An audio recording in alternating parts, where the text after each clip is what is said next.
Good morning, everyone out there in YouTube land. This is Jared, and this is my channel, Mazda B3K. Today's video is going to be a 5-minute fix, and it's going to be about replacing the knock sensor on a Ford 302 small block V8, also known as the 5.0. Without further ado, let's get started. Alrighty guys, got the tripod out today, so a little bit less shake, I hope. This is what remains of the old knock sensor. We've got our post, nut, and there's a few copper wires in there. That's about it.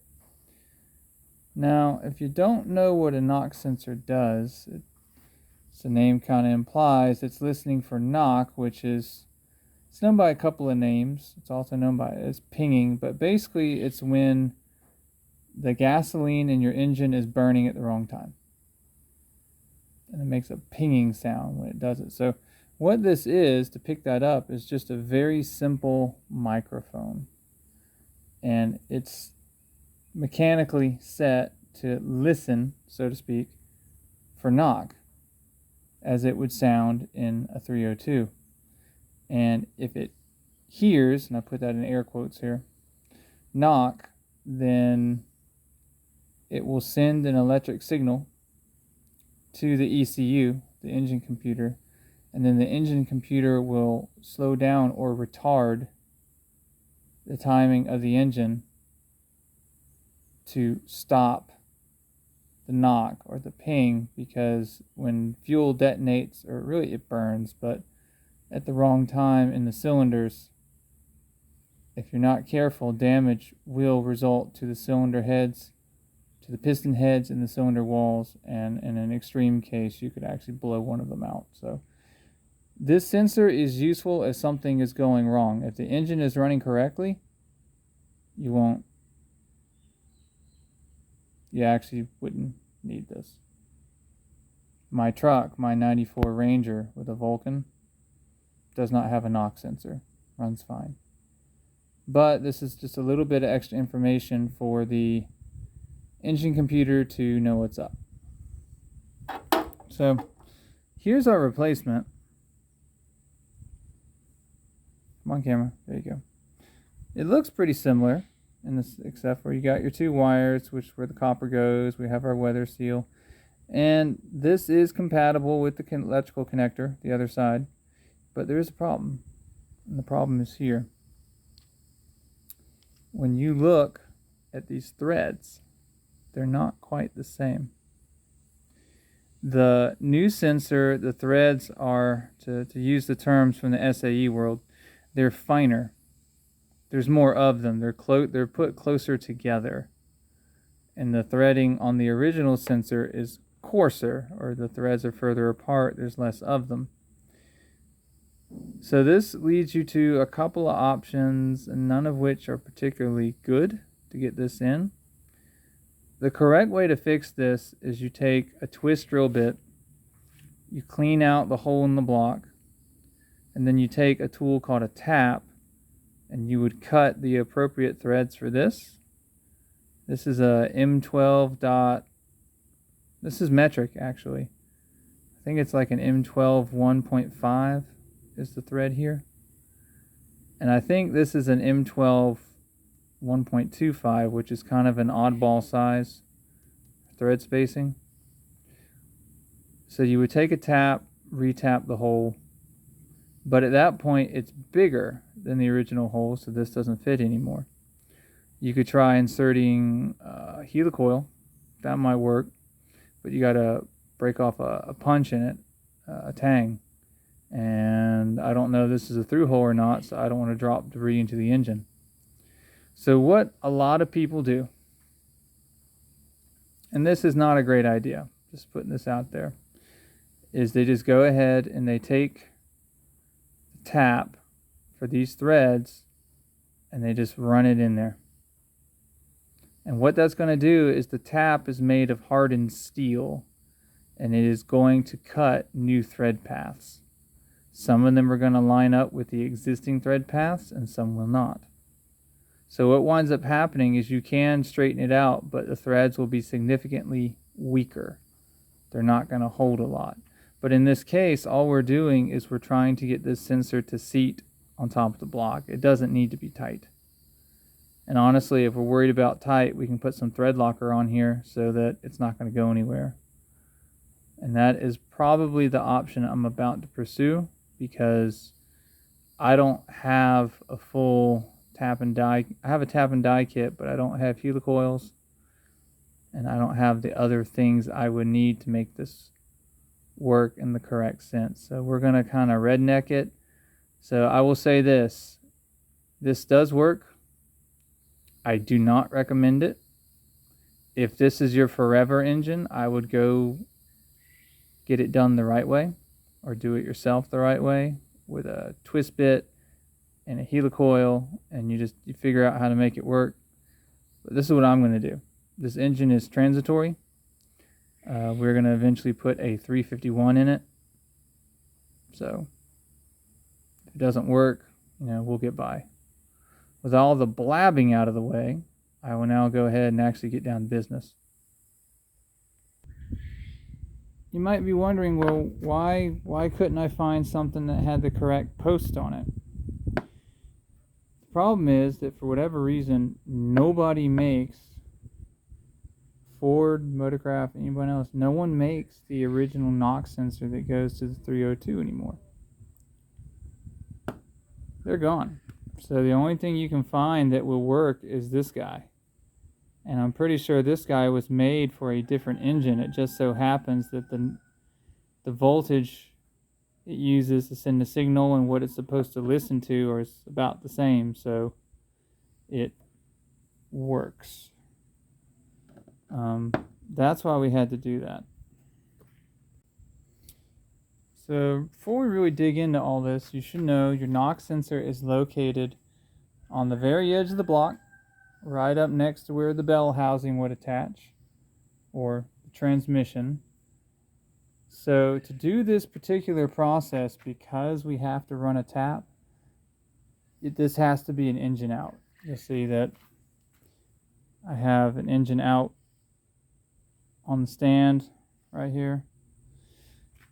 If you somehow manage to get a hold of another original knock sensor, in theory you could try to do this with a wrench, but you're rammed up against the firewall, and we don't have it installed, but there is a smog pipe that runs from here to here, and it's a hard metal pipe. It's not soft pipe, it's not rubber, so that gets in your way. You've got harness in your way. We had to plint them off. That would be in your way. So you can probably get at this with the engine still installed, but it's going to be really hard. So I recommend that if you've got to replace this, make it an engine out, which means that you probably don't want to pull the whole engine just for a knock sensor. You'll probably want to do a full refresh if that's the one thing you got to do, which is what we're doing. And you'll see this in a bunch of videos. We're actually just overhauling this thing head to toe, and hopefully by the time we're done it actually runs proper. So this is the die that I mentioned. That's what this circular ring thing is, and you can see it's labeled M12 1.5, and you can also see it is spinning smoothly and freely. That's how I know that these threads are M12 1.5 metric, because I can go all the way to the end of the thread path. So now the interesting thing is when you bring this over to the hole where it's supposed to go, it goes in, it'll start the thread, and then it begins to try to cross thread. So something else that people do is they'll just take a wrench and they will just cross thread the bejeebers out of it. They just go for it. And it's like a 30 millimeter is what you need. It's the size of this thing. And I don't want to do that. I do want to try to tap the blocks, cast iron, so it shouldn't be too hard to do.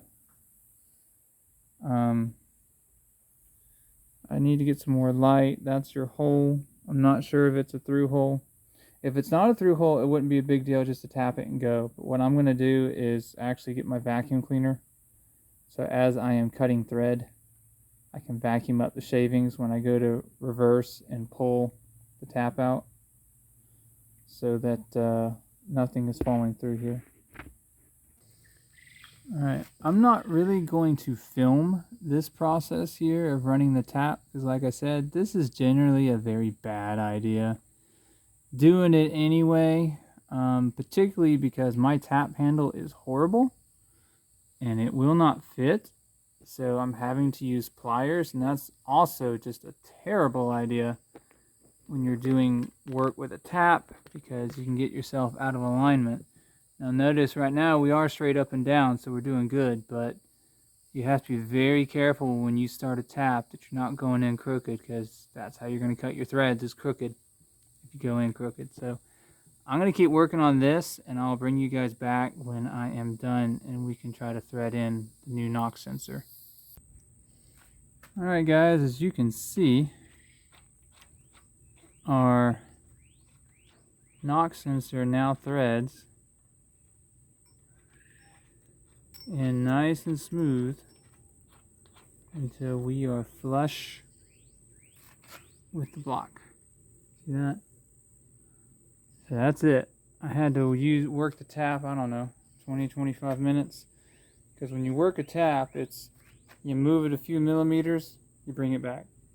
You move it a few more millimeters, you bring it back. And you keep doing that, and then you spray lots of some kind of a cutting oil. I just used PB Blaster. Lots of cutting oil. Turns out this is not a through hole. It does actually terminate, so I'm going to get the PB Blaster out of it. And then I'll probably snug this up just a tiny bit with just some vice grips, because I think it's a 30 millimeter. But I only have a 30 millimeter socket, so it's either vice grips or a crescent wrench to kind of just snug on it a little bit, because again, this doesn't have to be crazy tight. You just want it tight enough that it's not going to vibrate itself loose. And then we can throw the electrical on it, which is right here. And there you go. Okay guys, got that in, and I did rummage around, and a 30 will work.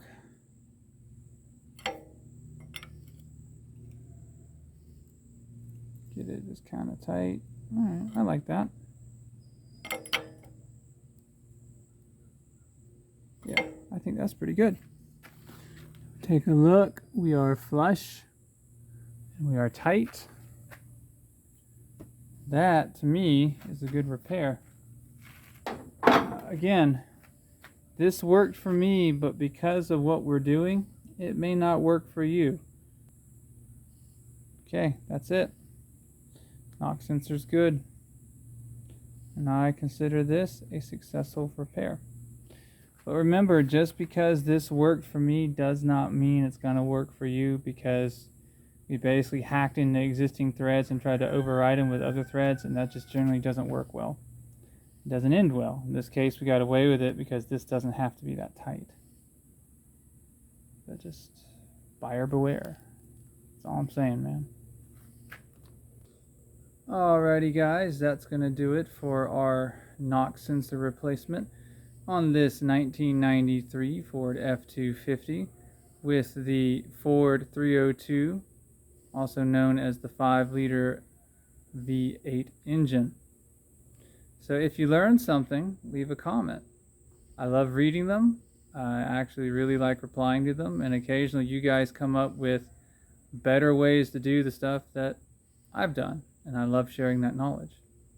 If you really enjoyed what you saw here, please like, share, and subscribe. I'm seeing really good numbers as far as folks coming by to watch things, but the subscription numbers are kind of low, and that's okay. But if you really feel that this video has contributed to helping you get a project done, please take a moment and subscribe. That really helps me out, and I do appreciate it. And remember, I make the mistakes so you don't have to. I'll see you guys next episode.